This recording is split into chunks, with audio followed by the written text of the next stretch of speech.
Okay. So now you're getting a YouTube job. Okay, so let's start over. So, like I said, welcome to our 26th Kwanzaa celebration. We started this in 1995. It started out with 5 people, and it has gotten pretty big over the years. There has been times where we had to rent facilities, and some of you were there. Some of you participated in that Kwanzaa celebration. And in the spirit of Umoja, which is unity, the first principle of Kwanzaa, we decided, let's not let this pandemic stop us. Let's keep on keeping on.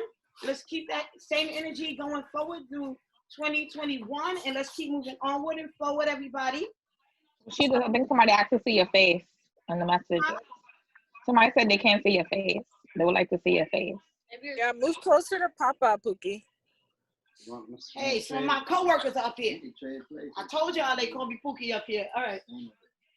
So can you guys see me now? Well, not me, but the people who asked. Can't see us, but somebody that can actually see. Yeah, I can see you. Okay. So yes. So like I said, Habari Gani, everyone, and then the response should be Imani. Habari Imani. Gani. Imani. Imani, yes. So we are about to begin. So this is very interactive, but there are some housekeeping rules because this is, Zoom.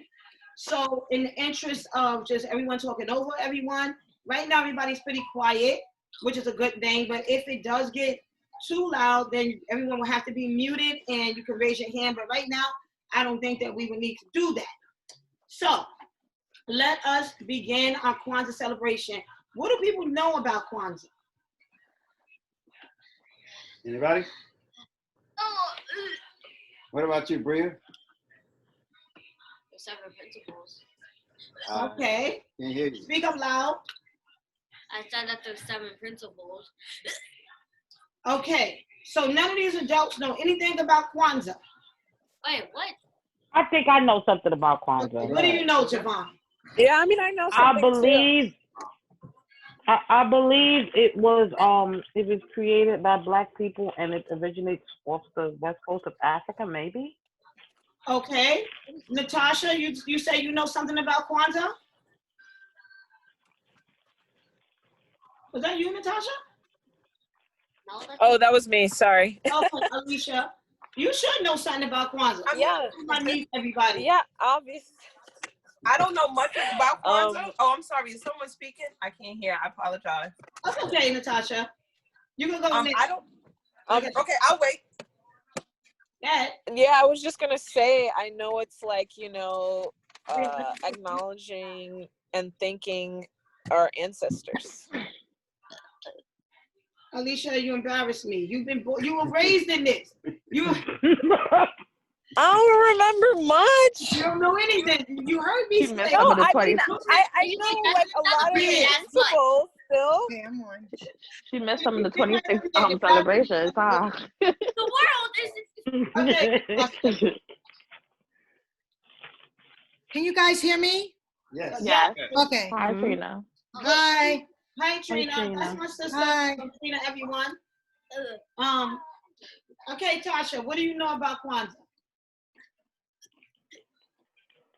What I think I know is like it's a celebration. I'm not sure exactly who celebrates it, like if there's just one denomination of people or multiple, but I know it's a celebration based on what I think, like life and like family and community and things of that sort, and like gifting, but not, I guess, how we see it as Christmas, but like gifting for like spiritual and educational and things like that. I know there's like 7 days. I think it's like 7 days. We celebrate it for like a week or so. And each day means something different based on where it comes from. I don't have much information, but like I said, I think this is what I know. They used to do it in my church when I was younger. Well, you're kind of right. We're going to learn a little bit about the history of Kwanzaa, and then Javon has a little Kwanzaa quiz. Just to make sure everyone, let that person in, please. Just to make sure that everybody is on their toes. So I'm gonna hand over Daddy my dad Mel, aka Moyenda, because he has this alter ego. That's right. I'm Moyenda Jahi. If you want to know. Miranda, yes. He has- Okay. I don't make these stuff up. Despite people say it, Bill, I don't make these stories up. He has this alter ego that shows up on the 26th of December. Can they see? Moyenda Jahi. That's his Kwanzaa alter ego. So Moyenda is going to. Okay. Okay. No, it's real, guys. I can tell you that for Okay. sure. It's real. It's real. We're not making this up. You cannot He's make just this up. weird. Moyenda Jahi simply means one on the journey. That's all. Okay. So Mel, before you get started, this is your, can you hear me, Mel? Yes. This is Wanda, your sister. Yeah, I didn't know you had a different name on the 26th, so can you text that to me so I can remember? I will. Okay. Bye, thanks. Pick. I'm bad. I didn't know you was gonna sing. Wanda, It's all right, that- I'm he wasn't used to it. born that way. He No, wasn't no. born that way. That ego showed up 26 years ago. To feed her? To bring her. in Oh, here yeah. That's fine. So you Go can ahead, keep her. Melinda. Okay. I don't know. Why am I going to keep her? Why am I keeping her? Devon, She do I have to eating meet shit you? off the floor. Okay. Okay. Yes, I'm here. Okay. Jumbo, which means hello. Okay, so now I'm gonna tell you a little bit about Kwanzaa. Kwanzaa is a unique African American holiday celebration that was started in 1966 by college professor of African Studies. His name was Malana Karenga, and yeah, he saw the need for Black people to have a holiday that kind of helped them put back some of their culture, because if you know anything about African history, you know how we left. We came here with chains and not even our names. We had nothing, couldn't speak our language. So Kwanzaa try to kind of incorporate some of those things into the 7 principles to help Black people kind of restore some of what they are or what they were. So the thing is that Kwanzaa is 7 days, and each candle, it represents one of those days, and the whole 7 candles is called the Nguzo Saba, 7 days. And I'm not going to tell you everything about Kwanzaa, because we got some other people that's going to share some information with you as well. But the thing about Kwanzaa is that it's not a religious holiday. It's not a political holiday. And it's not a heroic holiday. There's no men being worshiped per se. It's just about Black people celebrating their culture. And the word Kwanzaa means the first fruits of the harvest. It's Kiswahili from East Africa. So it's sort of an intertribal language. All right, so all I'm gonna say right now is Santa Sana, which means thank you. And I'm gonna bow out and let someone else speak. Okay, Javon, let's have a little bit of fun. Let's make this interactive. Javon, are you here? We muted her. No, she muted herself. Javon. Javon, unmute yourself. Can you hear me? Yes. Yes. So Javon, Okay. we're gonna make this interactive. Anyone can yell out if they know it. If they don't, it's fine. She has a Kwanzaa. How much do you know about Kwanzaa trivia game? That's And a game? yeah, and this is something for us to learn. There's nothing to judge anybody about. It's just fun. It's all fun. Okay, No guys? competition, right? Okay. Well, you know this house, Tiffany. Exactly. Tiffany, no, it's nothing but competition in this house. But this is all fun today. And the one thing I want to say about Kwanzaa that's beautiful about Kwanzaa, like Moyenda said, they took everything from us. I'm not a bunting. I don't know. I might be a mujako. I don't know what my name is. But the thing is, they stole everything from us. But the beautiful thing, and we don't have much in America, but at least we have this. Like, this is something that was created for us, by us, and let that person in, please. So celebrate. Okay, Javon, you're up. Everyone just yell out if you know the answer. Okay, the first question I have is, I left them in. which color candle symbolizes the future? It's a multiple question answer, so I'll just give some just in case nobody knows the answer. Is it blue, red, black, green? Or green. Green. Red. Green. It was green. I don't know. Oh, don't. No. Why did you say blue? You don't see a blue candle on this table. Somebody, okay. Somebody in here yells out blue. There's no, and the person is not blind. We don't know what. So, it's Yeah, exactly. Well, I guess to throw you off. okay. Javon, you have the answer. I don't have the answer. Okay. You don't have the answer. You asked a question. Okay, I'll help her. It's a quiz with no answers, guys. I'm sorry. Candle that symbolizes the future is also the green candle. But what else? What else does the green candle represent? Does it Land? represent like land, a bounty, harvest? It's the land of Africa where we were stolen from. Mother Africa. Okay, Javon, next question. Which color candle symbolizes unity? White, black, green, blue, or Okay, guys, the colors of the candle of the candles are red, black, and green. There are three candles. There you go. One black candle and three green candles. So, I'm gonna vote for black too. Right. Yes, black. And what else does the black candle represent? Sorry? You didn't say unity? Unity of who? Black people. African people. African people. Black people. Us. Okay, Javon, next question. Okay. Leave these candles alone. Give me another question. Okay. All right. Oh, but we do have a red candle. I'm trying to figure it out, but I can't because I'm not fucking serious. We do have a red candle. We have multiple red candles. Does anybody know what the red candle represents? Ooh, I do. The blood. Does it represent our strife? Or The blood and stuff, the stuff that. Yeah, the blood of the people. The blood of the people who died for us to be here. Right. Okay, Javon. We're on a roll. Y'all getting this. Y'all getting this. Okay. All right, Javon, what else you got? What's experts by the end of this? Is the object for the candle called a menorah? Yes or no? No.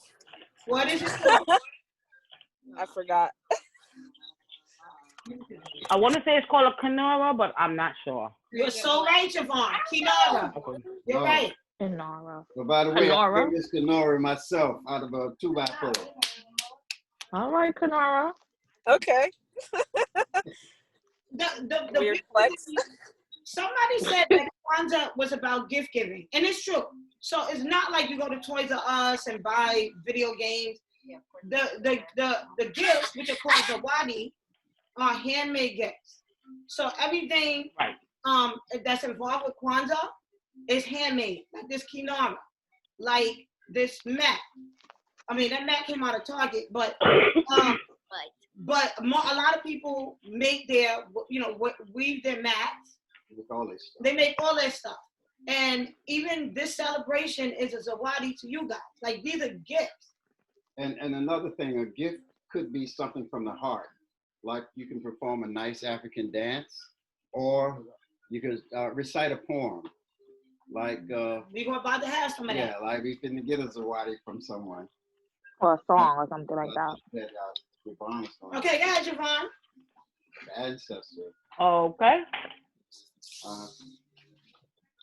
Gotta keep it on track. What day of the year does Kwanzaa start? December 26th. December 26th. And when does it end? Today. 7 days after. January 1st. Yeah. 7 days after. You're not wrong. Exactly. Okay, Javon, any more questions or no? You have any more? Yes. Let me check it. What is this? What? Is Kwanzaa a religious holiday? No. Okay. Then what is it? According to Mafanda, yes.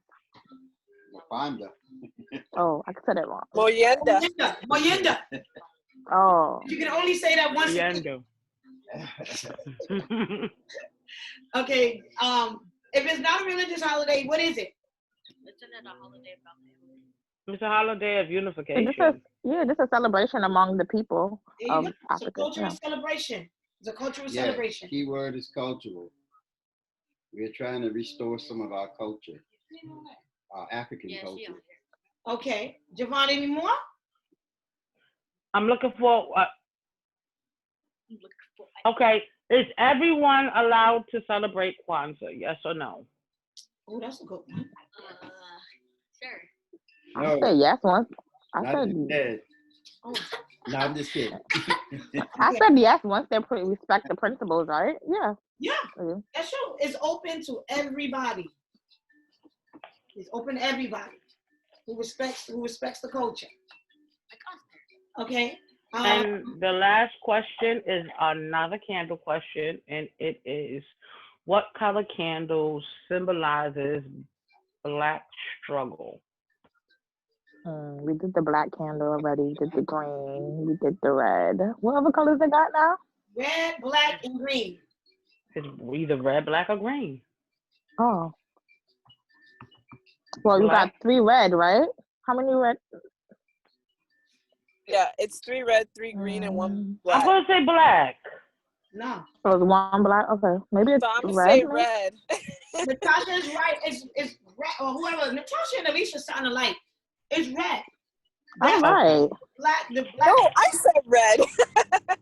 Me too. Red for Tiffany, the yeah. blood that was shed. The struggle. Okay. It's red. Okay. Elimination. Yeah. Now, we have some people who came forward, and this is open to everyone.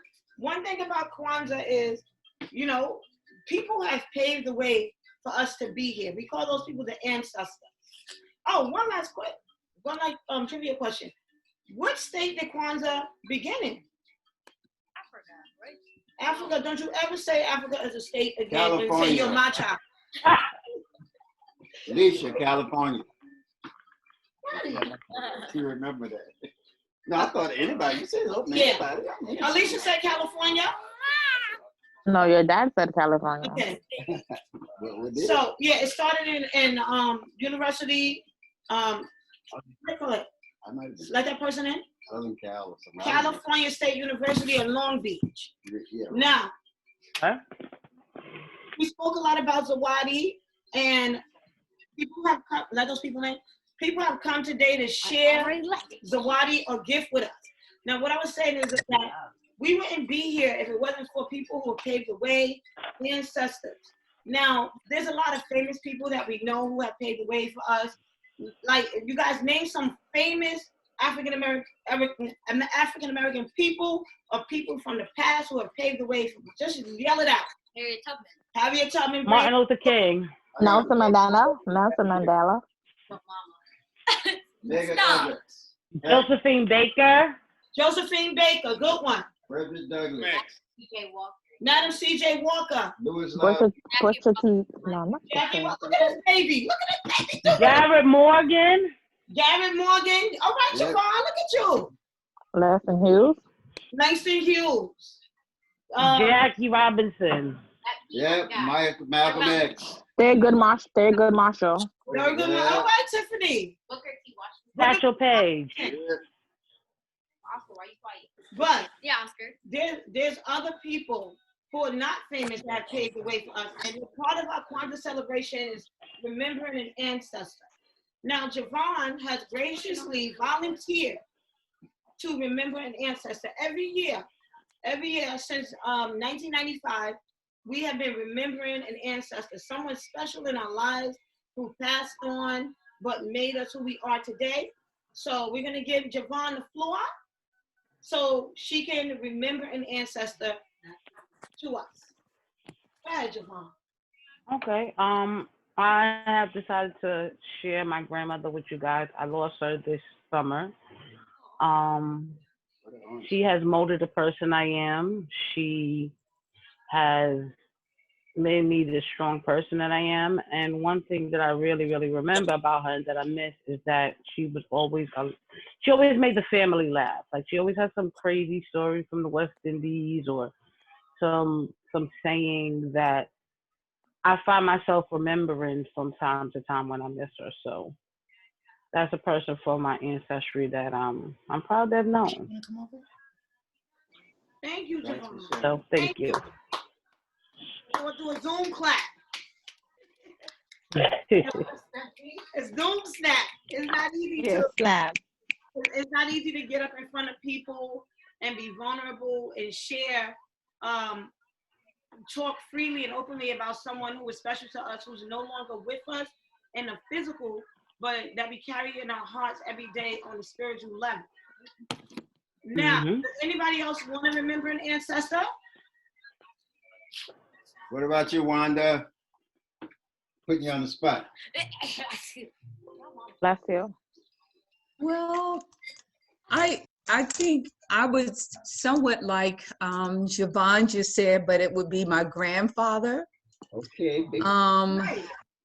He was little in stature, but we called him Big Pop because he had a great big heart and he had a bald head, and he was just, I mean, he was so loving. And I always thought that I was his favorite, but I found out later on, others thought they were his favorite too. Daddy just said, me too. I thought I know. That's what William told me. Him too. Yeah. So that just goes to show how he made all of us feel special. And I didn't have a father, so he was so much like a father to me. So I want to pay tribute to him. All right. Thank you. Thank you, Mom. Yeah. Thank you. Thanks for sharing that. Anybody else? You want to remember your mom? Oh, so thanks. So like crab. Yeah. Okay. Well, we have one more. Well, I just want to remember my mom because she recently passed. And like my sister was just saying, we didn't have a dad. So it was a single woman raising 5 kids. In the 50s, in the rules, in the South. Yeah, and taught me a tremendous amount of respect for women because, you know, in our household, you know, I mean, actually our family, it was, you know, I hate to say this, but it seemed like there was a bunch of women with no husbands. And so you saw women doing everything. So now they, you know, like women are seen to be more, I mean, kind of liberated now, but back then, you know, like they was doing all that stuff, you know, like that because they had no men to do it. And, you know, like I know my mother, she was a real smart woman, you know, and used to, when we was kids, what I remember most, she used to set us down and she used to read us poetry and books and stuff. And whenever I would ask her something, I don't know whether she didn't know, but she always said, well, you go find it out for yourself. So I would head off to the library or somewhere. And so that kind of engendered me with that desire to, you know, to research and learn things and just, you know, don't take half truths. And, you know, even though she, well, she died recently, really. And so. Last summer, guys. Last summer. Mm-hmm. You know, she was a strong woman. And, you know, it was kind of hard to, you know, to see her in the last, you know, in the last days because she had really lost all her strength and she wasn't the same person. Okay, I'm done. And boy, she was a humdinger. All right. All right. Actually, my wife reminds me of her in some ways. So I've heard. Actually, they had the same birthday, believe it or not. They had the same birthday. Wow. Piece of work. What's next? Okay, we're gonna have poetry by Katrina. Katrina, you here? Wait, does anybody else want to remember an ancestor? It's open to anybody. Okay. Trina? 1 second. All right. Oh, turn those drums down. Why you saying up there like that? I'm done up. Wait, Trina, you done up for Zoom? Huh? I should say you're done up for Zoom. You're made up for Zoom. Yeah, look at her. All right, Trina. Woo. For the culture, yes. You knew this was on my YouTube page. Subscribe. Nobody is even recording. It is recording. Oh boy, this is so light though that I'm reading. Oh boy. Okay. Can everybody hear me? Yes. I'll be clear. All right. I can anyway. All right. Everybody knows me. I'm Katrina. I'm going to do a poem by Dr. Maya Angelou. It's called Still I Rise. You may write me down in history with your bitter, twisted lies. You may trod me in the very dirt, but still like dust I rise. Does my sassiness upset you? Why are you beset with gloom? 'Cause I walk like I've got oil wells pumping in my living room. Just like moons and like suns, with the with the certainty of tides, just like hopes springing high, still I rise. Did you want to see me broken, bowed head and lowered eyes, shoulders falling down like teardrops, weakened by my soul's soulful cries? Does my haughtiness offend you?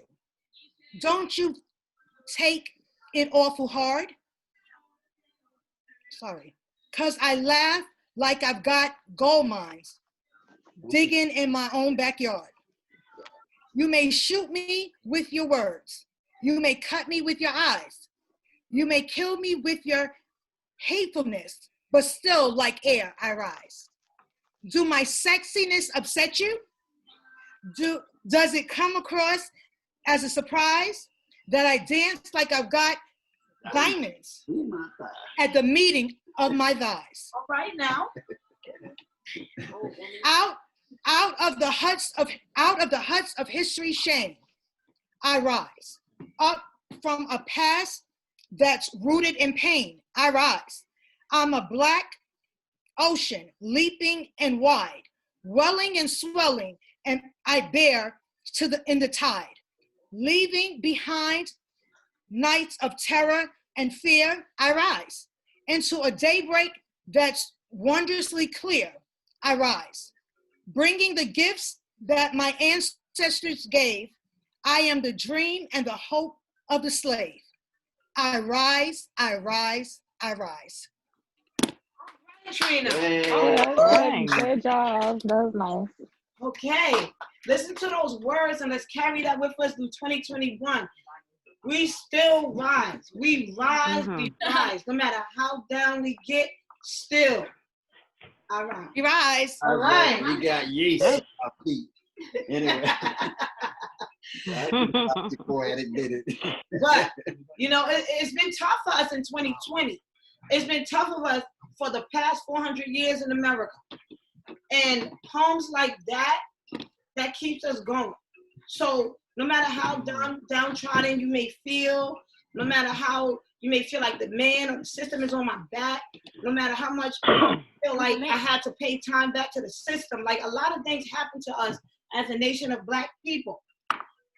We're strong, we're resilient, and we just keep on keeping on and still we rise. That's a great poem. Thank you, Trina. So what we're gonna do now, everything has symbol and with African people as a whole. And the reason I'm saying African people, even though you may have been born in Jamaica, or like this young lady likes to constantly say, I'm Asian. So Barbados, or in Brookdale Hospital, or in Mexico. At the crux of it all, we're still African. No matter how many times these archaeologists, these scientists, they try to find bones older than Africa, they can't come up with it. So that's why I say as African people. So everything with Kwanzaa has symbolism. So Asha, right here, she's going to tell us about the symbolism of everything that's on the table. And Bria, you're going to discuss the Nguzo Saba, because today is the last day of Kwanzaa, which is Imani, but there was 6 other principles before that. And Bria, you're up, lady. Go ahead and read those principles. Tell everybody loud and clear. Well, I thought she light the candles, but she can light the candle while she's doing it. Oh, okay. Right. Can you light the candles with the light on? Oh, we don't know. Light it. We don't light it. Turn the light off. Anyway, can y'all hear me? Yeah. Yes. Okay. Yes. Like, this is corn. This is baboonzi. Yeah. We can't hear you, Asha. Corn. This is corn. It's baboonzi, and it's for like the kids in the family, you know.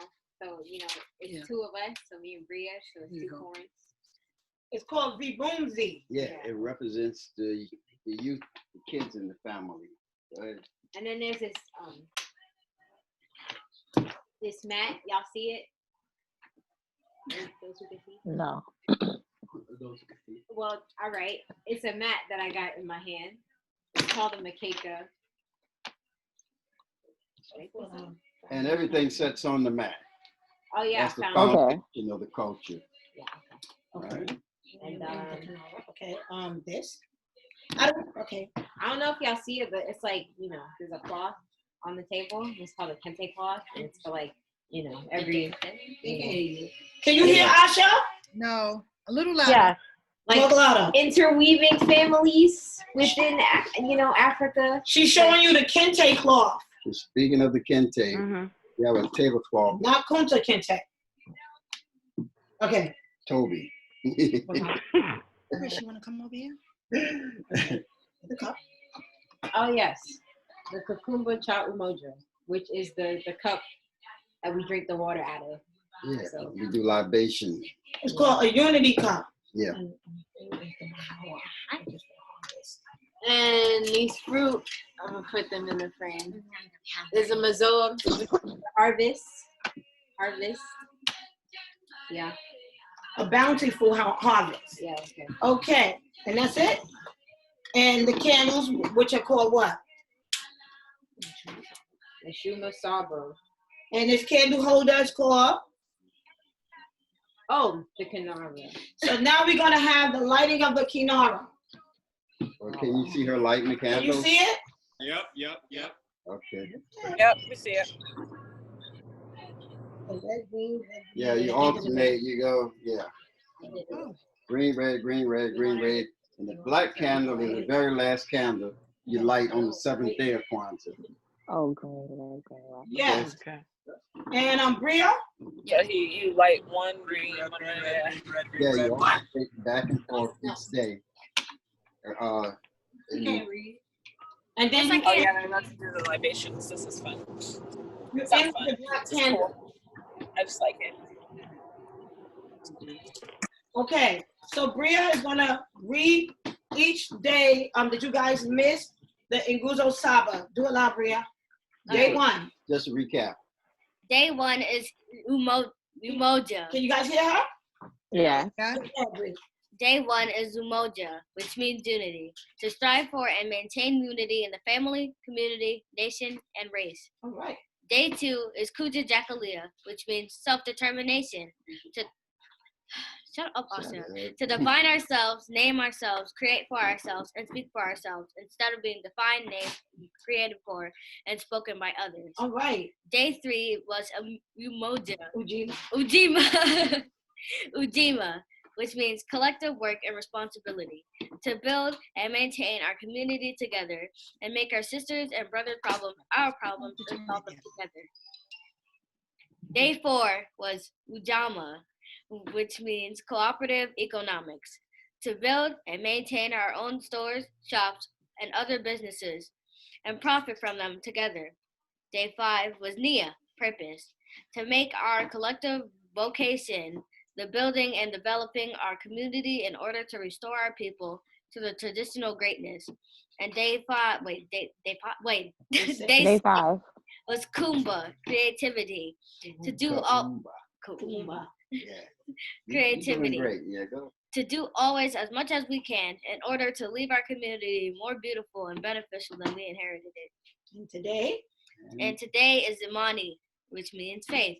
To believe with all our heart in our people, our parents, our teachers, our leaders, and our righteousness, and the righteousness,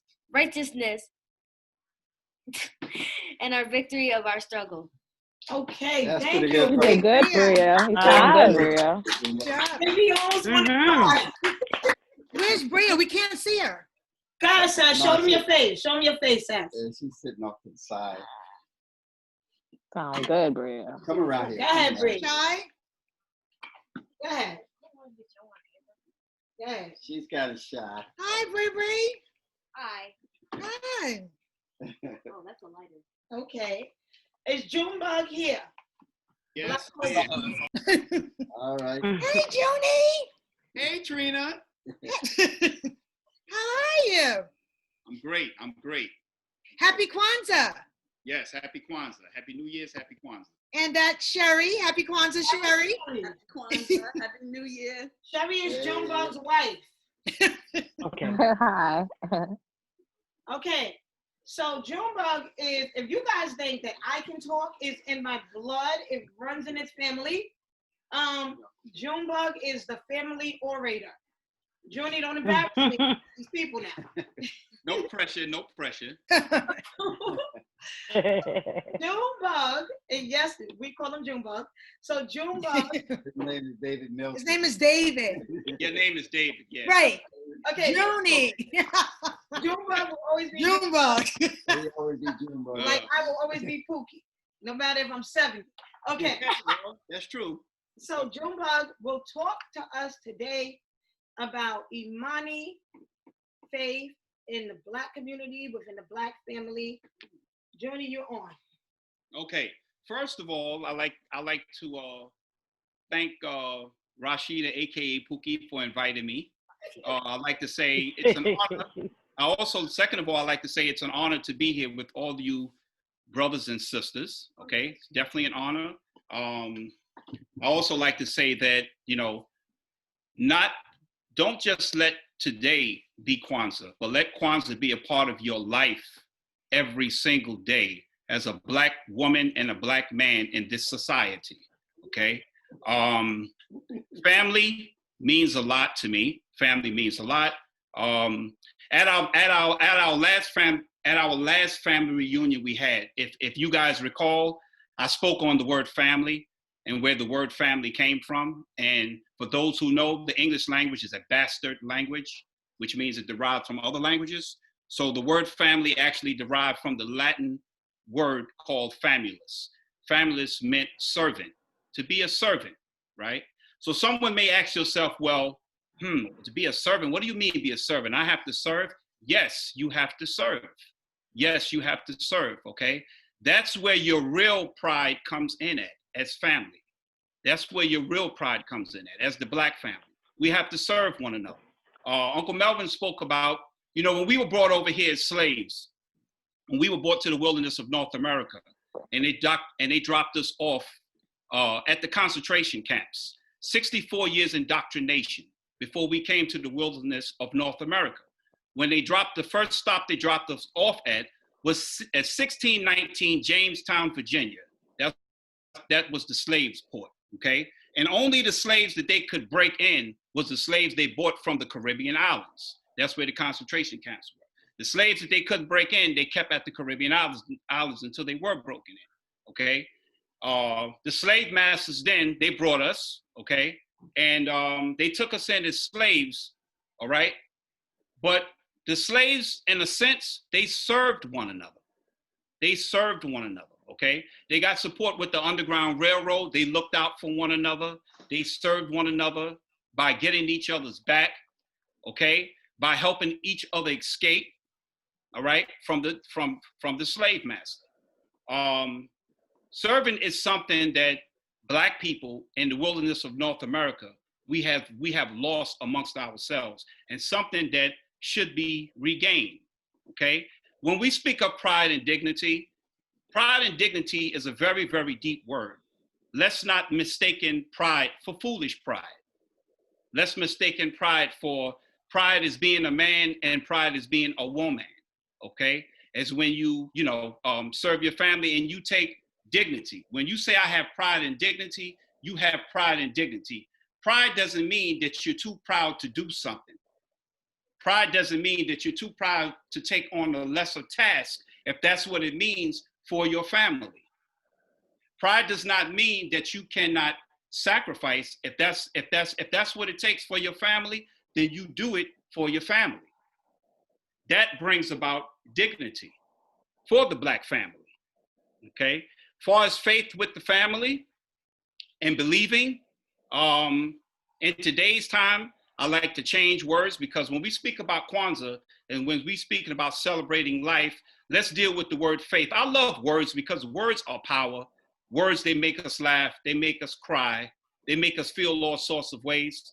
So words are powerful. So when we deal with, Pookie told y'all I could talk, right?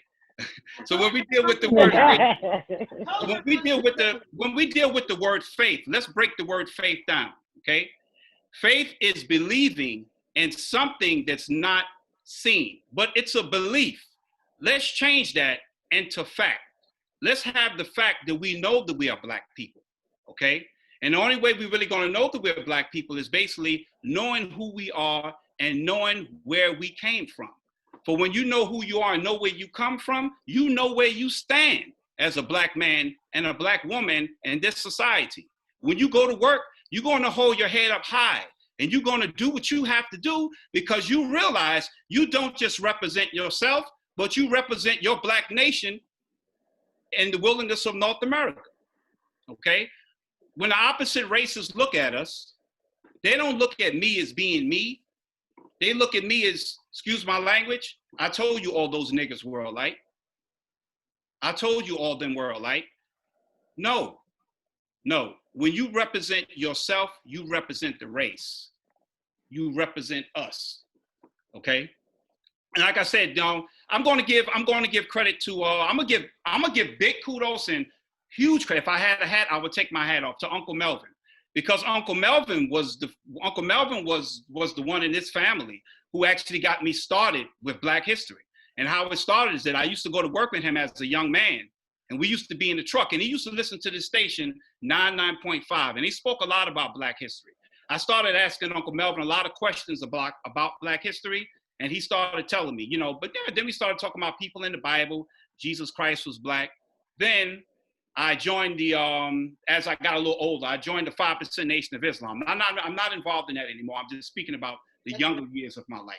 I joined the 5% Nation of Islam, and I became very, very well educated on my Black history. And as a Black man, I like to say that I am proud and I have dignity. And nothing can basically take that away from me. And that's how we basically, if you want to go back to that word faith, that's how we basically keep the faith within ourselves, And main thing is with our families, okay? Family is everything. Black family is everything. Black man, Black woman, Black child. That's where it starts. Like my mother always taught me, charity begins at home and spreads abroad. She was right. It does. It begins at home. The self-taught, the education begins at home. You can't expect the school system to educate your children. You can't expect the society to educate your children. You have to educate your children. You have to be that example to your children. Just like Charles Barkley. Charles Barkley came out and said, I'm not nobody's role model. Don't have your kids look at me because I'm not trying to be their role model. In a sense, he was wrong. In a sense, he was right. Okay, because it's the parents' job. It's your job. It's your job to be their leader. All right? It's your job because they're looking at you as their main role model, as a Black man and as a Black woman. Nowadays, I put a lot of weight on the Black men in this society because for some reason, I see more sisters than brothers. Okay? Now, that's when we get in certain positions also. The position on my job now, I'm dealing with a lot of contractors and I'm dealing with a lot of community-based organizations. And what I see mostly in power is a lot of sisters are in power. There are hardly any Black men around, okay? Black brothers have basically dropped the ball. There's a reason for that. I'm not gonna backlash the black man, but it's time for us to take the responsibility into our own hand and have our women, our children, our family look up to us again. That's why it was an honor when I called Rashida today and she says, you know what, I'm looking forward to you to be on that call. That made me feel very good, okay? Because that shows that she has faith in me, all right? Not as just being a family member, but as being a black man to speak, okay? And that's very good. We need, I'm not gonna pat myself on the back, but we need more brothers like Uncle Melvin, older brothers, educated, okay? Who's willing to educate their families, because that's what it's all about. Educate your family. Educate your family. Wife, man, educate the children so that your children can go out into society and be very, very productive. And that's how we keep our faith. That's how we keep our faith as a black nation. That's what it's all about. Junie. Yes, ma'am. Can you touch on what you're doing in the community through your union? Like yes. The So program? yes. So what we're doing, with the community is that we're actually what we're dealing with now. We're dealing with this campaign called Body Shop Campaign, and what the Body Shop Campaign deals with, it deals with re-entry. All right, it deals with people re-entering back into society, and we're trying to tap on those organizations to get them to turn union. And a lot of companies are hiring brothers and sisters from the penitentiary, and they're exploiting them. They're working them hard, and they're only paying them $15 an hour. Yeah, it's a job. Right. You're giving them a job, but is it a life-changing job? Okay, life-changing job meaning, is it good pay? All right, is it good benefits? Is it going to change somebody's life? Because after a while, somebody coming home that's working 10, 12, $15 an hour, how long do you think that's going to last before they're going to go back to the street? How long? So that's basically what we're dealing with now. That's basically what we're dealing with. We all right. So that's what I'm dealing with. I'm also dealing with a lot of minority businesses, also contractors. Okay, trying to get them to become union, trying to get them to hire more union workers, and also mainly black and brown people. Mm-hmm. Oh. Okay, that's what we're doing now. Can you touch on Willie Lynch? Yeah, when you yes, sir. Yes. Willie Lynch. Yes, sir. I can touch on Willie Lynch. So the reason why a lot of our black men, black women are in the state today. Can you close that door, please? Guys, okay. No. Yeah. All right. Because Willie Lynch was actually like a psychiatrist or psychologist, I should say. And what he did was he drew a plan up and he gave it to all the slave masters. And he said, if you study this and implement this amongst your slaves, you will always cause division and you will always be in charge of your plantation. And what he basically did was that he played the lighter slave against the black slave, right? Some slaves he took in to be, excuse my language, house niggers. Some slaves he took in to be, excuse my language again, field niggers, okay? And he basically played them against one another, all right? They also did things on the plantation far as, I'm going to get a little graphic here because being that we celebrate our life, right? Being that we celebrate our life, then history is part of your life also. Just like Malcolm X once said, how do you know where you're going if you don't know where you came from? Okay? So I'm going to let you feel a little bit of your pain. Some of the things, a little bit of our pain of what we experienced. Some of the things, what they did with the 64 years indoctrination was that they turned the black woman upside down amongst all the slaves just to implant the fear, cut the womb of the black woman and had the baby fall out and stepped on the black baby's head in front of all the slaves. That was also part of Willie Lynch's plan, to implant fear, all right? To let you know that basically you're a nobody. And if you disobey the slave master, this is what basically going to happen to you, all right? They also emasculated the black man, as you probably seen in Roots, and by raping the black man's woman in front of him, you know, lynching the black man in front of his family. They did all sorts of things to us, okay? That's why it's very important to know where you came from, to know where you come from. See, I know where I come from. That's why I know where I'm going. That's why when I work with pride. That's why when I work, I give it my 100%. Because like I said, I realize there's a whole history behind it. There's a lot of moving parts. There's a whole history behind it. And I have a lot of people to represent. And that's my Black nation. Not just about me. It's not about me. It's about us. It's about everybody here on this call. It's about the Black nation in general. It's not about me. It's about my Black sister. It's about my Black brother. It's about my Black children. Because I realize we have a great, significant part on this earth. In the beginning was darkness. Then came light. Black is dominant. Black is not a color. Black is a substance.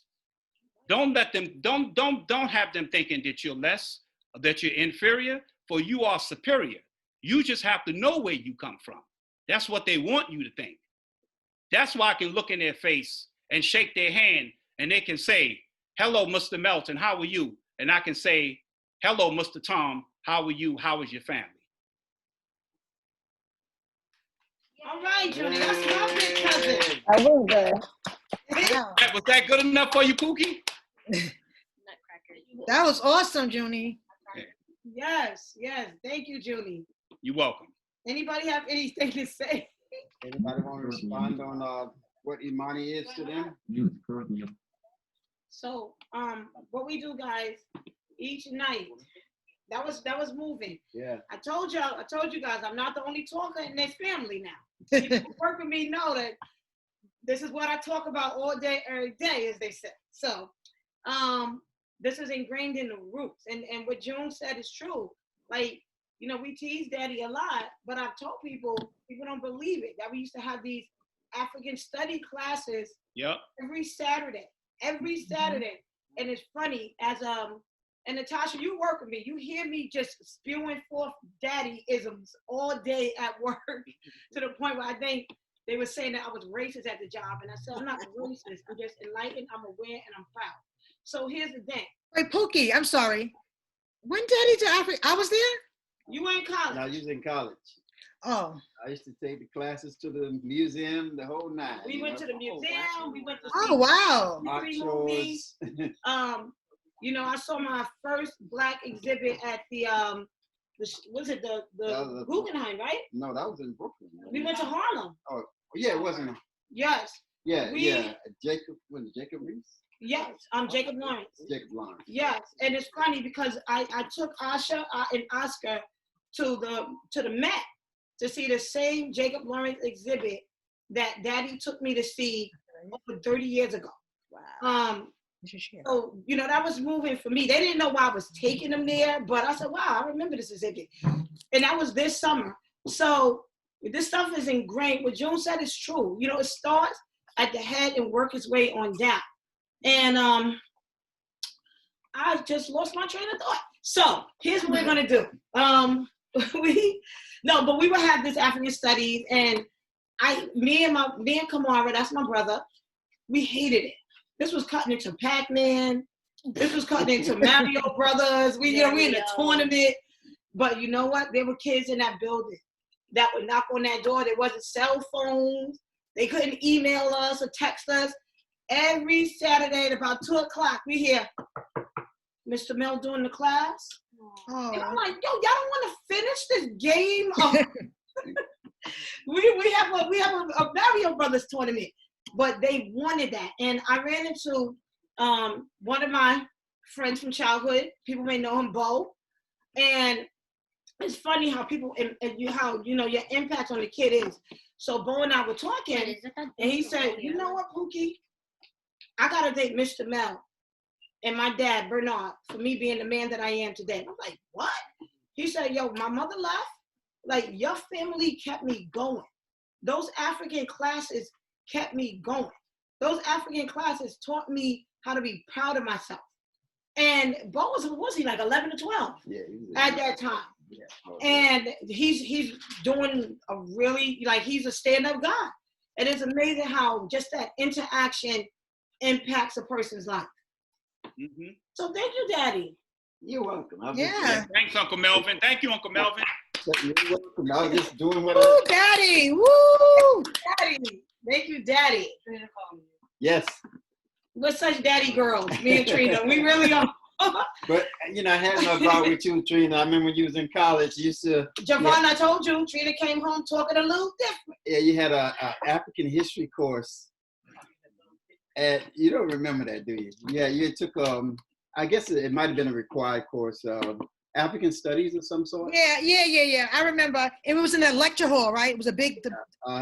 Yeah. Okay. What about it, Daddy? You put me on the spot. Go ahead. You may not remember, but I'm getting nervous, Daddy. What you gonna say? You used to call me about your homework, and I'm telling you, you say, "Well, what is Afrocentricity?" And I said, "Well, that's the stuff I've been telling you all these years." And then, yeah. Daddy saved her. He got her that A because she knew nothing about it. And now she's raising 2 black boys herself. I know, right? Go figure. No, your husband, he's on that part. Yeah, Mark here. Mark right there. We get into it about African history and stuff. So he's trying. Yes. So thank you again, Black Cobra. That joke is an inside. You're welcome. Thank you. So what we usually do now, we every night we talk about whoever wants to do it, talk about what Imani or whatever that principle is. So today is Imani, what that means to us. Yeah. So does anyone want to expound upon that? There's no wrong answer. Yeah, you just what you feel. We discuss it in detail, and sometimes rebut what you're saying, of course. Yeah, but anybody? I want to go. Okay, right. Asha, come close so they can hear you. Okay, we have a volunteer. Yeah, Asha. You want to read it again so people can know? Or let's Rhea read it once again so they know what you're talking Rhea's about. Rhea's going to read it once again. So everyone. All right. Imani. Imani, faith. Wow. To believe with all our heart in our people, our parents, our teachers, our leaders, and the righteousness and victory of our struggle. To believe in all our hearts, our parents, our teachers, and the righteousness and victory of our struggle. Go ahead, Asha. I mean, I guess it means having faith that, like, in the end will prevail or whatever. So, like, I'm pretty sure they can. Can you hear Asha? No. Okay, you gotta talk louder. Sorry. I guess it means having faith that, like. Soft ain't sexy. Speak up. All right. Anyways, it's having faith that we can, prevail in our struggles, so that like. Wow. I don't know. Like, I was gonna do this analogy with like Christians and stuff, but like, all right. Do it. So you know how like Christians, they believe like they have faith, right? But it was really them all along, or that they have to have like the instilled faith within them to be more Christ-like, right? So it could be like that, right? In order to, like believe that, like in order to prevail, you have to believe first that you can do it. So you have to, envision it in your mind and like manifest it within yourself before you can actually put the plan into motion. Because I feel like if you could see it, then you could have a way to like know how to do it. So, once you start instilling that belief within like young people and stuff, they grow up to be like your leaders and your teachers and whatnot. So, eventually it'll come full circle, and then we wouldn't have to deal with this, and the cycle will end. Okay. Okay, you're standing up. You want to speak? Oscar? You got something to say, Oscar? Come closer so they can hear you. Go ahead. There's no wrong answers. I don't know. Faith has always been a touchy. Can you guys hear him? No. Come closer, Oscar. Come over here. For those who don't know, this is him. I don't know. Faith has always been Speak louder. Speak louder, Oscar. Faith has always been a touchy subject. It's like, I believe in what I'm doing. I try to do best by like the people that I care about. And, with that, I do my decisions based on what they would think and how they would either appreciate it or, I guess, go along with it. So, I don't know, with me believing in everything that I do, it's kind of difficult sometimes because I get lost. Okay. It's like I don't I don't know what to think of a specific decision sometimes. So it's just like, at that point, I'm lost. And Like now. yeah, basically. All right. Thank you, Oscar. Bria, do you want to talk about faith? No. Okay. Anyone want to talk about faith? I'll talk about faith Okay. briefly. The way I see it, pretty much is like faith is like jumping off the Empire State Building and hoping you grow wings on the way down. No, I'm just kidding. But seriously though, faith, the way I see it is that it's like taking steps without knowing where your foot is going to land, but you believe that you're taking the right step. And, like sometimes you have a plan, and your plan say, take 5 steps straight ahead and then turn left. But somewhat your heart is telling you to turn right. So you have the faith to believe in yourself and you take that right on that left turn because, yeah, it may be a cliff, but maybe not.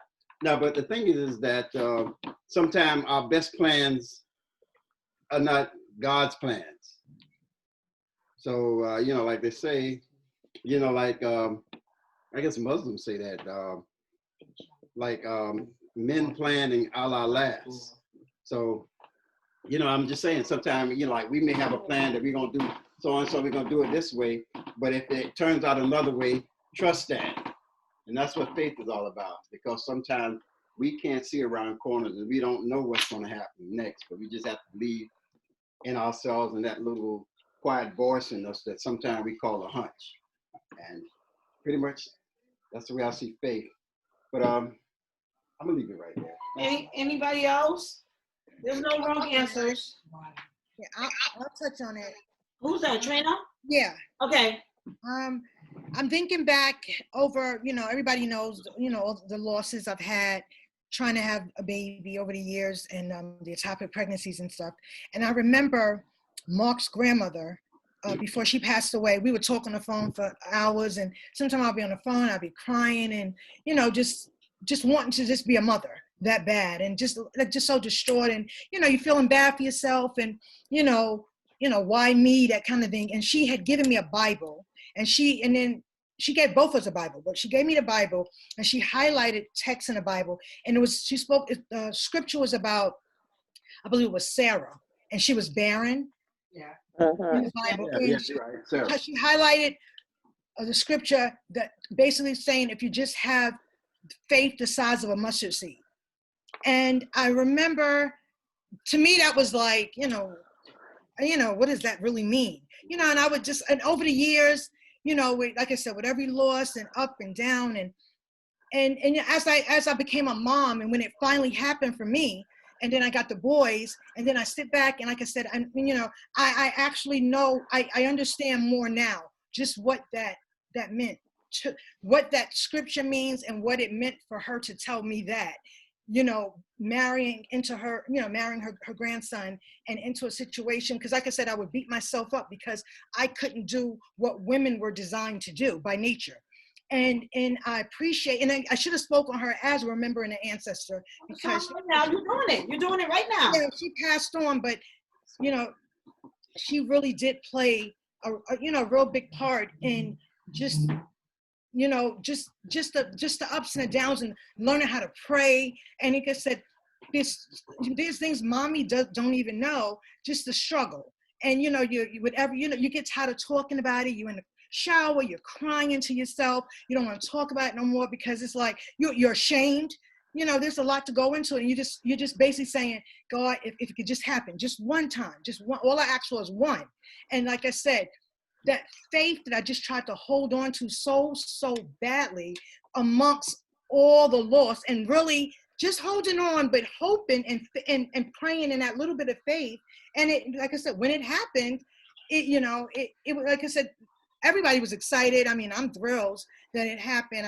Some days I still can't believe that 14 years later that I'm actually a mother, because it's something that I just thought would never happen for me. But that kind of faith that you really need to have, that I had to learn to have, it's amazing. It really is. And I know that's one of the miracles of God. I really do in my heart. I know that they're here, you know, based on a lot of people prayer, faith, tears, you name it. But God, Almighty God, only God Himself, and how they always go, not in our time, in God's time. And you know, I just held on to that little bit of faith, and it happened much later than I would have liked. You know, I would have liked to, you know, the storybook of, you know, you get married and you have kids. And, you know, did I know it would be a 10-year struggle? No, but nonetheless, they're here. And that's faith. And I'm just grateful. And I just want to touch on, that's what, you know, reflecting on Grandmother Harris and the things that she said to me, you know, in our little conversations over the years with the in vitro, with the loss, with the topics. So, you know, that's what faith is to me. Thank you, Trina. Thank you. That was, and yeah, I'm gonna leave it at that. Thank you, Trina. Anybody else? Watching the Chinese food. Wanda, you got something you want to say? No? Okay. I always have something to say. I had a piece of candy in my mouth. I almost. Well, I can relate to Trina, and I know you all remember my grandmother. I talked about my grandfather, but my grandmother, I remember when I would call her, and she was the one who taught me about faith. And she told me a story of some, I think a hen that she had. And every day she would go out and see if an egg was laid, but it didn't happen.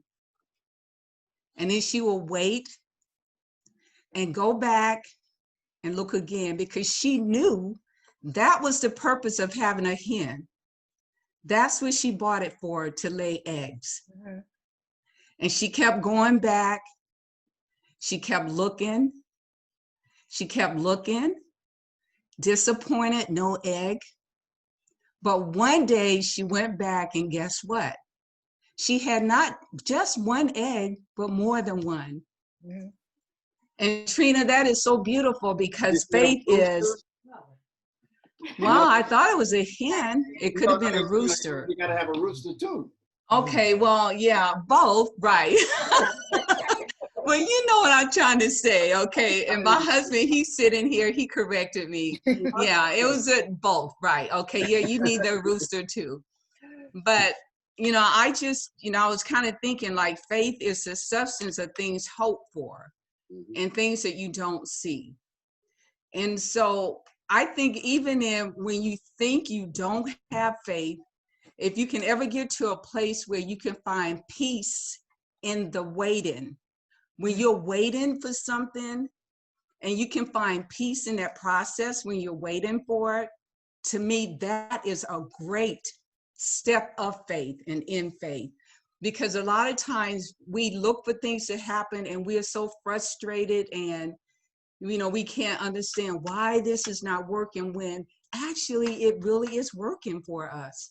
You know, like you were talking about, you couldn't, the 10 years that, you didn't understand why it took so long, but that was all in the plan for the 10 years to happen, and then for you to be the kind of mom that you are today.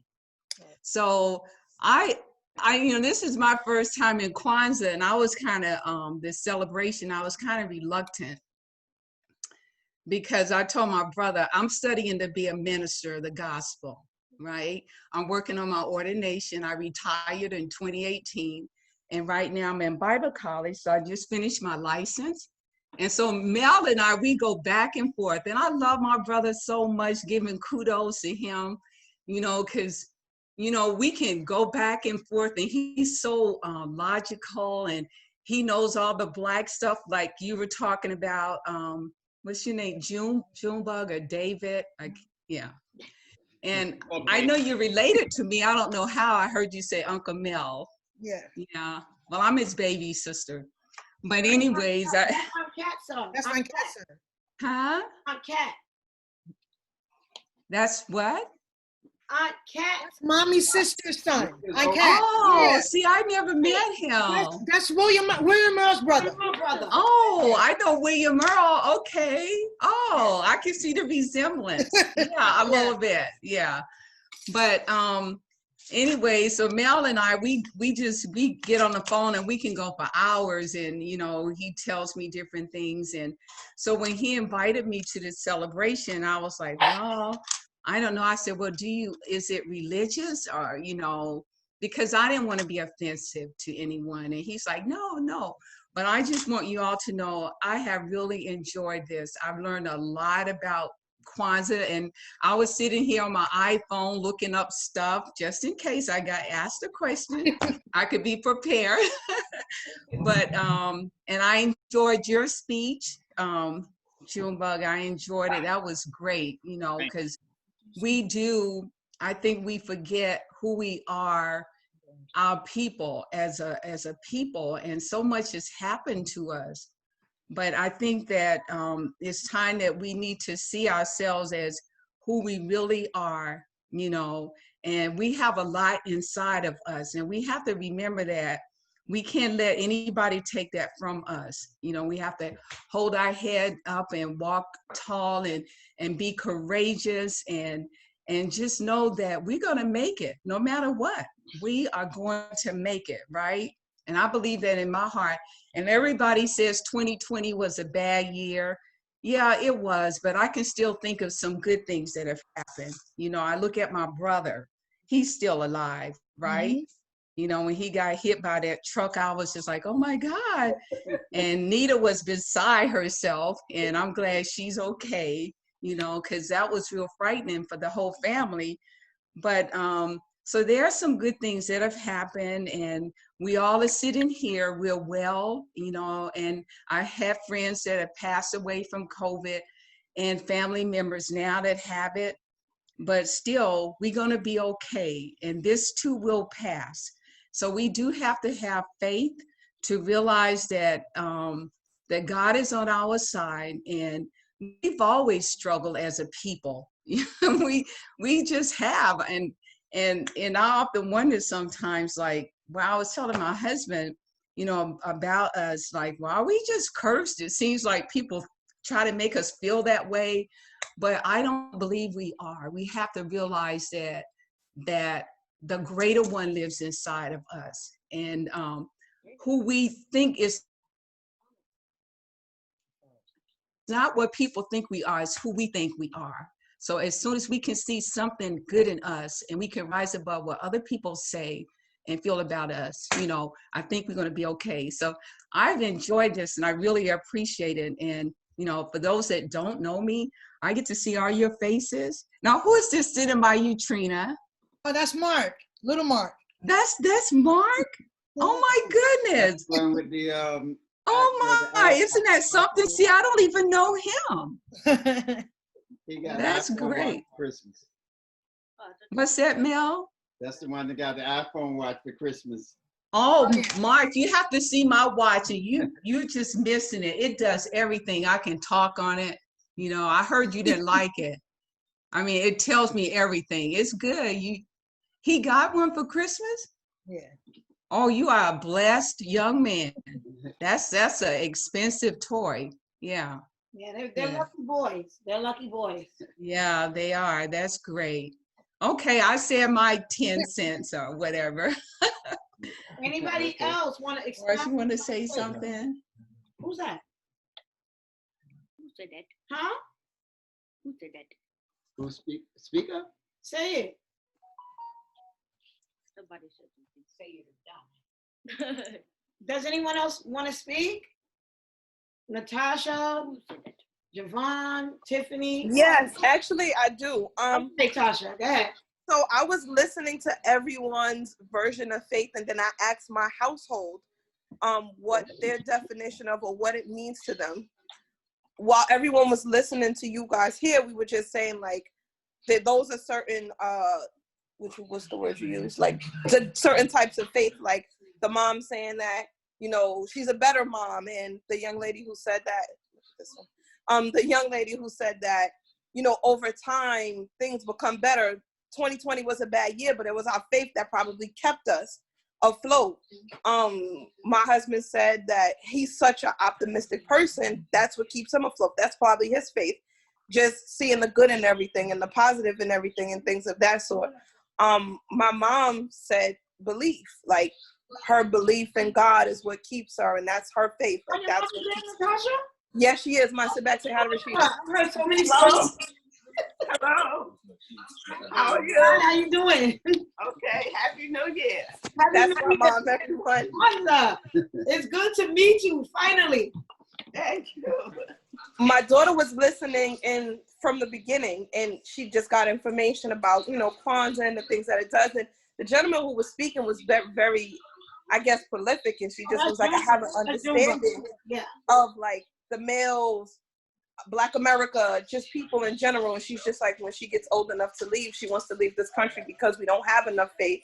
And, you go other places and it's so, the one particular country has so many different denominations of faith or religions and things like that. When you go to one country or other countries, it's one faith or one belief. And in her words, capitalism is what's keeping us here. And that's why she wants to eventually leave, because we don't honor our Black men. We don't honor our Black women enough. We don't honor our people, that we still have to have a movement called Black Lives Matter. I thought all lives matter at some point in time.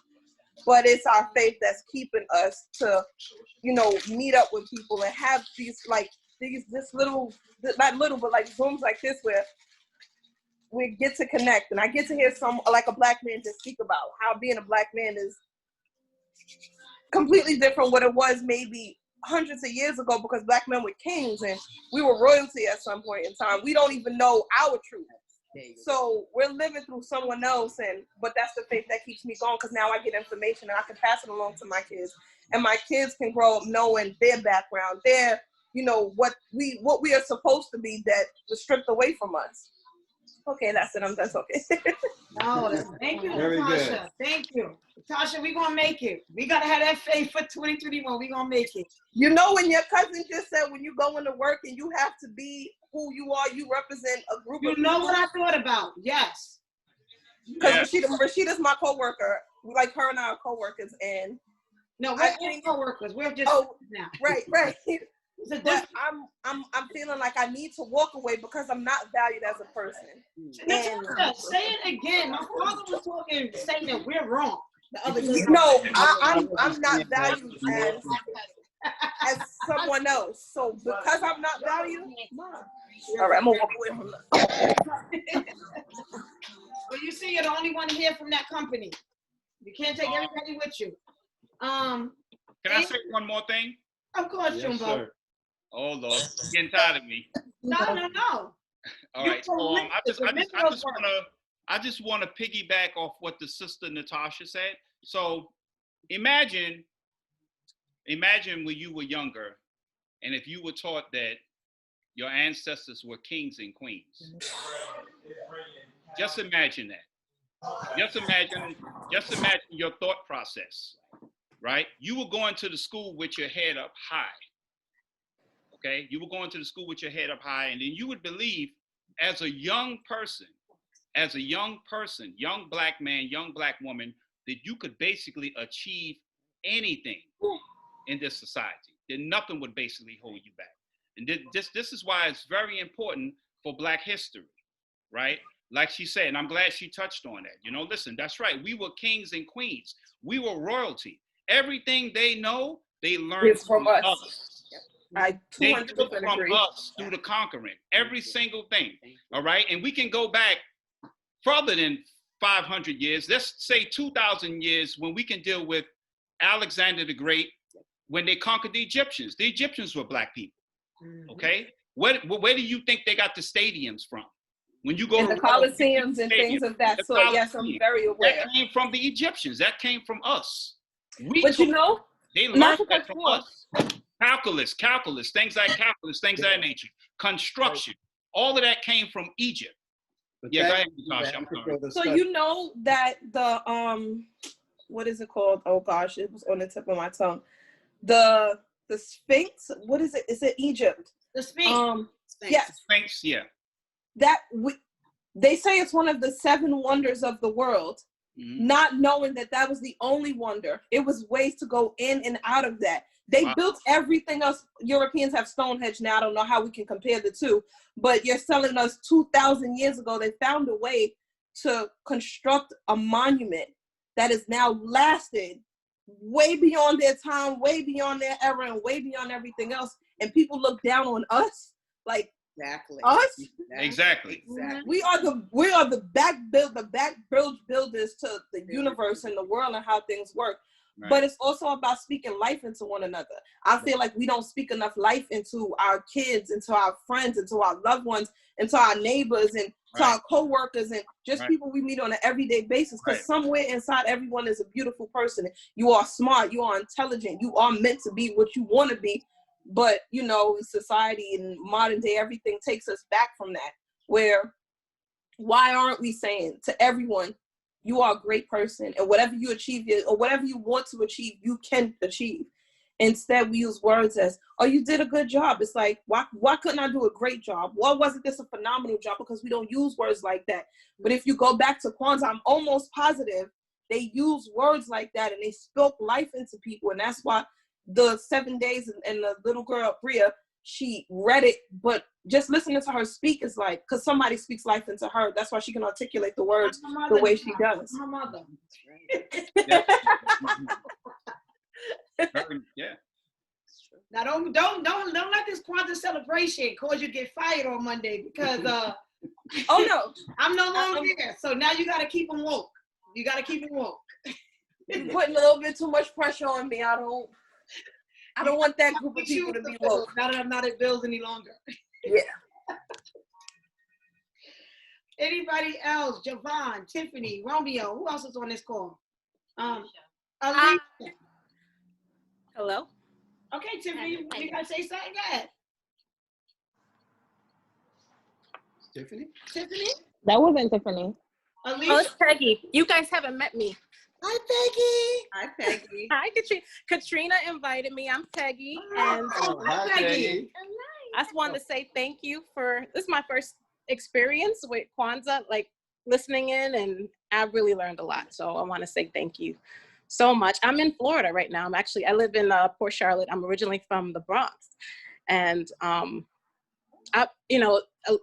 even from like Katrina's poem and everything that you guys touched on, it's like there's a lot of experiences I've had here in Florida in the past 20 years, being a minority here, and even being like in the church.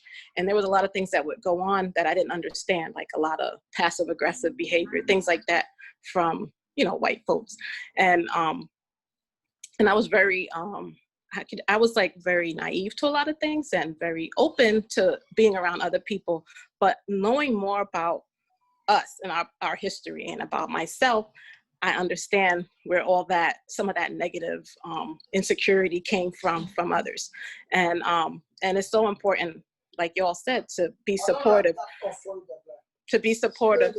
of each other, and really understand our history, where we came from. And so, like I said, I really appreciate all that you guys shared. And thank you so much, Katrina, for inviting me. You're gonna need to stay from Florida. What happened? Sure. So the gentleman, I'm not gonna call you Junebug, but I believe that's what they said that day was. He said something that I think everybody should take heed to. He said that words are important. And you use the word and you said the minority, when in reality we are the majority. It is more of us than it is of anybody in the world. Right. So we just take little things like that. You're no longer a minority in your community. You are a majority. You just got to bring the rest of the people with you so they can know that they're also a part of the majority. Okay, that's all. That's true. All right. Anybody else while we uploading the words to Lift Every Voice and Sing? Kamara, you want to say something? Yes, he is. Kamara's here? Yeah, Kamara's here. That's my brother. Speaking. Where is he? Kamara's not. A different Kamara. Kamara. Is 2 Kamaras in the world? I'm here. Oh, yeah, go ahead, Kamara. Go ahead, what? Kamara, we're speaking about Imani or faith. Yeah, I ain't got nothing to add. I mean, you know.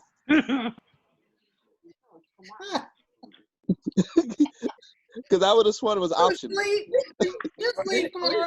No, your mama wanted you to talk. Your mama wanted you to talk. You want me to talk about faith? Yeah, mama wanted you to talk. Growing up with Moyenda in the house, anything. I mean, you covered a lot of it. The classes, stuff with Bo. I've had friends that said that. I mean, I said before that Kennard, when I talked to him as an adult, Kennard, you remember Kennard? Oh, yeah, definitely. Yeah. He had told me that knowing me kind of changed him in a lot of ways. Because, you know, stuff I learned from Daddy just about just valuing myself and basically I never was really big into peer pressure and all that stuff because I had someone in my household who told me I didn't need other people's approval.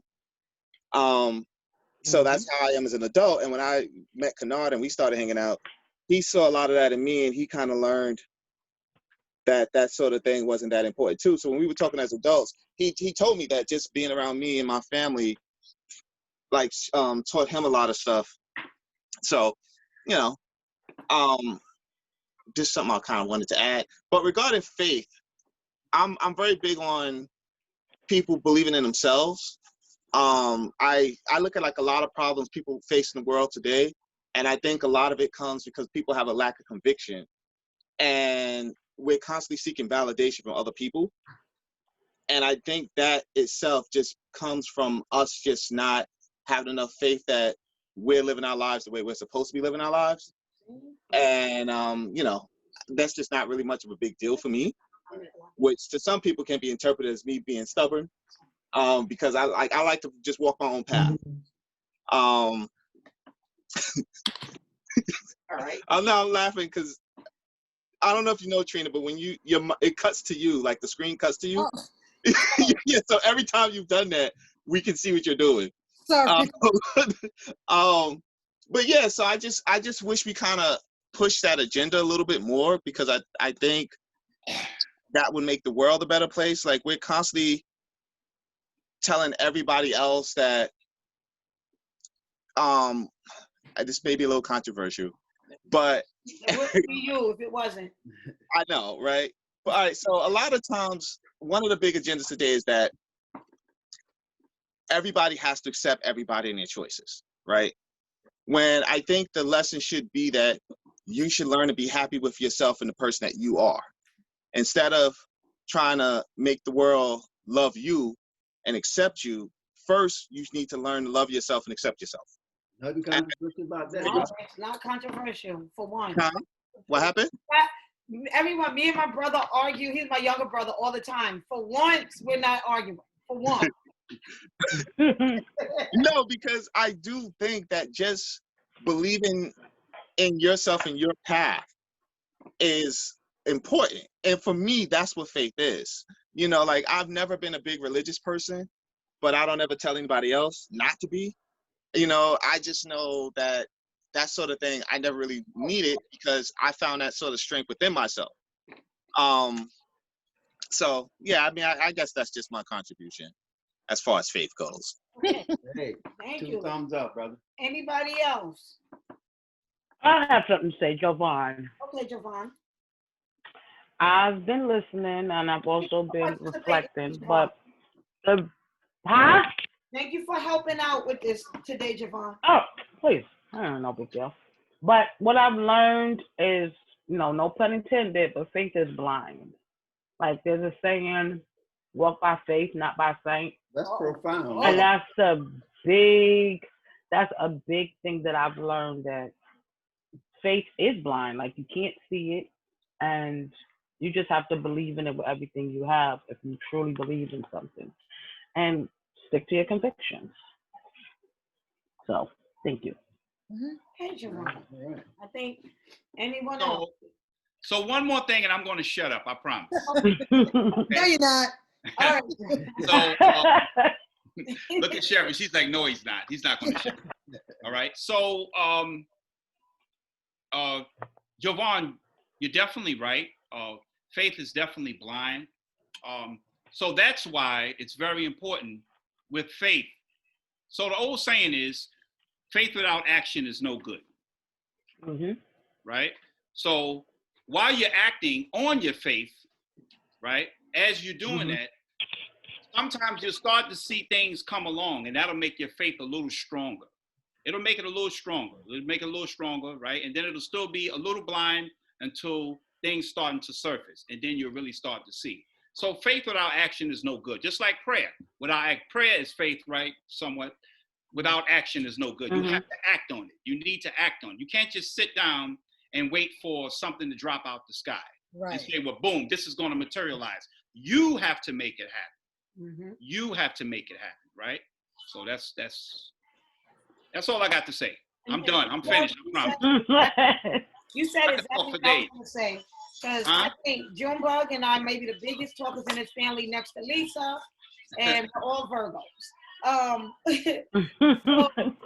So I was going to say very similar thing, that faith to me is having that belief that it can occur. Like I said jokingly, but it's a reality. I don't have a job. I don't know what's going to happen for 2021. I don't know how I'm going to feed my kids, but all that I know is it's going to happen. And I've spoken to almost everybody about this on this call except for Peggy, because I just met you. Nice to meet you. But it's going to happen. And it's true. Faith is that belief, but taking the actions to make that belief manifest. And Dr. Karenga, and I don't know, I'm going to call him genius in the way that he set this up, that Kwanzaa, the last day of Kwanzaa, which is faith, either ends or begins for the new year on January 1st, the first day of the new year. So we have to take that belief into the new year, put the action into it to make sure that what we are hoping for, wishing for, praying for, however you want to describe it, manifest and come into fruition throughout the year. And it's going to happen for all of us. You just have to put that belief in, action, manifestation. And that's it. For once, I'm short. For once, I don't have much to say, because I think everyone pretty much said it all. Now, and I'm losing my... You want to contribute? Sherry's there. Sherry. Oh, no. Sherry. Sherry, you want to talk? Sherry likes to talk. Give us 2 more hours, everybody. No. I'm gonna keep. No, I'm really speaking of faith. I was just thinking about, just like Black history and how our kids are taught, the version of Black history here in America. But I just think about, how they indoctrinate what it is to be Black, and that although it was a horrendous, pivotal time, that, as it was brought out earlier, that our history starts, not here in America, but in Egypt, where we were royalty, but how they teach it in the schools. So it's like, let's get them while they're really young, and just, bombard them with a specific type of history. So, and speaking about faith, I have faith that Black people will have their time again. I think it's coming soon. I do have faith in that. And I think we're going to return to our rightful place. That's something I truly do. I think every peoples have had their time, and I think we're going to have our time again, because things are always created by, the elitists or whatever, to keep us down, and somehow we just keep, they can't get rid of us. We just keep rising, and there's a reason for that. And I just think that I believe, I have faith that our time is coming again, our rightful place. That's what I have faith in. Right on. Hey, Sherry. All right. Hi, Sherry. Okay. We're about to close it out. Any last words? Speak now, forever hold your peace. All I'm going to say about faith is, everybody, let's keep that same energy going forward into 2021. Like Junebug said, Kwanzaa is not a day. It's every day. I look at it as a movement, something that's a continual forward motion. Now, we are going to perform, a big part of Kwanzaa is performing libation. Now, libation is paying homage. Homage is just giving tribute. Asha is going to perform Asha is going to perform. Asha is going to perform the libation. Now, do you want to explain how libation works, Asha? No. Okay. So libation works like this. We pour the waters because water is the essence of life. The essence right? of life. Yes. Water is the essence of life, and we pour the libations, or we pour the water to the four corners of the earth: north, south, east, and west. And Asha, you are on. Okay, so this is the Can you hear her? Yeah. Yeah. Okay. All right, so this is the yeah, Kukubacha emotion. All right. So to the motherland. Y'all see me pouring, right? Okay.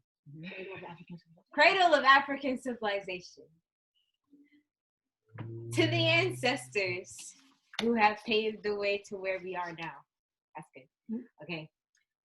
To the elders from which we have much to learn. And to the children who pave our future. Okay. So the way it works is that it goes from like oldest to youngest in the family, but since y'all at home, I don't know.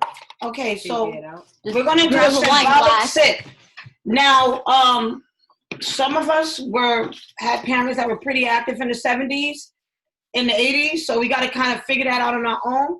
But normally, if we were in person, we will all take a sip from the Kukumba Cha Umoja, which is the unity cup. That's what it means in Kiswahili. So usually the eldest, take a sip, but we're going to do a symbolic sip. Wait, Papa's Turn the older than African Grandma? music up. Okay. Okay, everyone, just take a together a symbolic sip. There's nothing really in this cup. I'm gonna pass it to Asha. Stop showering in it. She's gonna pass it to Oscar because she's a cradle robber. I'm not a cradle. Oscar, take it to Bria. Here. Now, the way we've been ending Kwanzaa, everybody, did you put the words up? Oh. Uh-oh. Does everyone know the words to the Negro National Anthem? Most do. Yes, no? Just the first verse.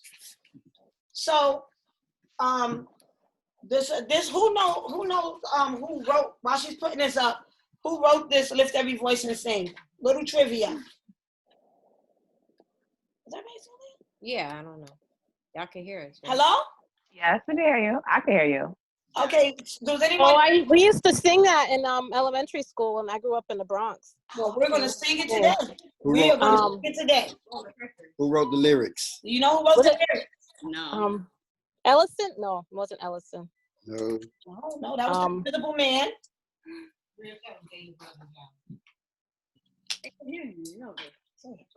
Bria, who wrote that? Kamar, you don't know that? Why is your hair not done? Anyways, James Weldon Johnson. There you go. Yeah, who looked it up? No, it's I on the Googled. screen. Oh, no, I'm just kidding. I cheated. Sorry. Can y'all see it? We're sharing the screen. Can you see it? Yeah, Okay. Okay. but it's not the whole song. Well, I have No, the we verse. just gonna sing the first We're only verse. gonna sing the first verse. I have it highlighted. I can't see it though. We don't see it. Yeah. It just says lift every voice and sing lyrics. Google search. That's all it says. I don't know. That's weird. Right. Oh. Okay, hold on. Has to be.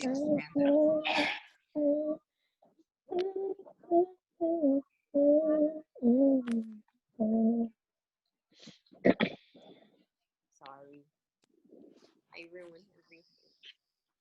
Give us a second. Can you see it now? Oh yes. Yeah. All right. So we're gonna mute everybody. Sing it in your living rooms, cause singing together on Zoom sounds crazy. Horrible. Yeah. So Bria, mute everybody, and then we're gonna unmute everybody. So Bria gonna lead us off. Bria is gonna lead us off, and then we're all gonna come in. Why don't you just have Bria sing it? She's too shy. She's too shy. She won't do it.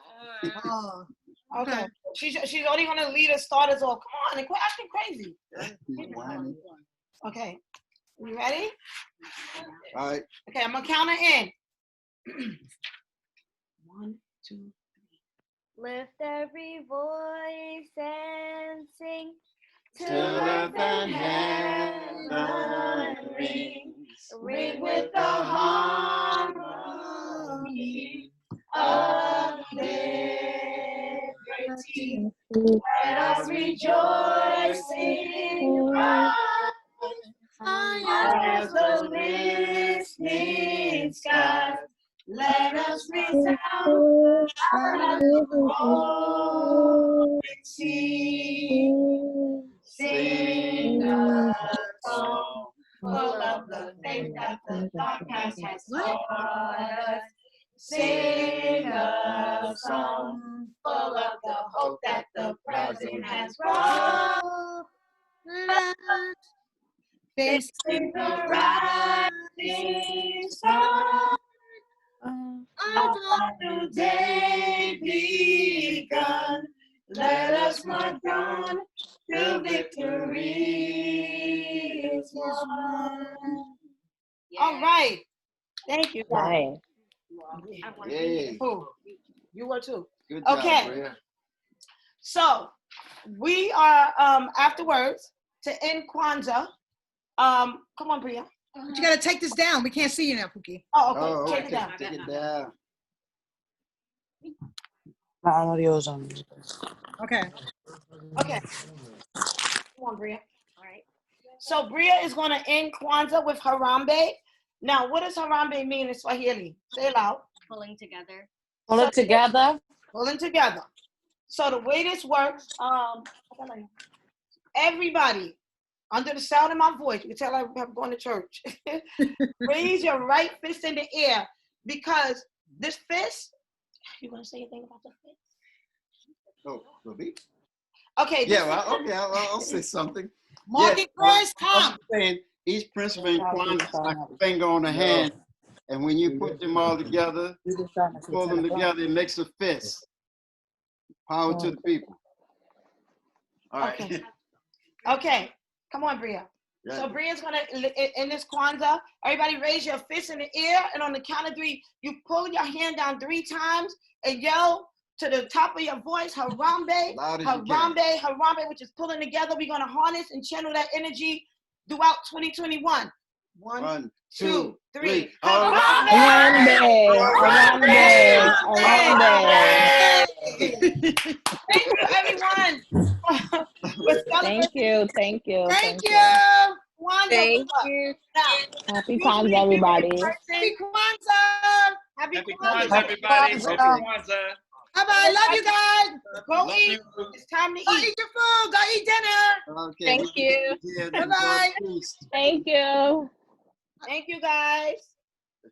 Why do you cut this off? What? It's wrong with my computer. Good job, Bria.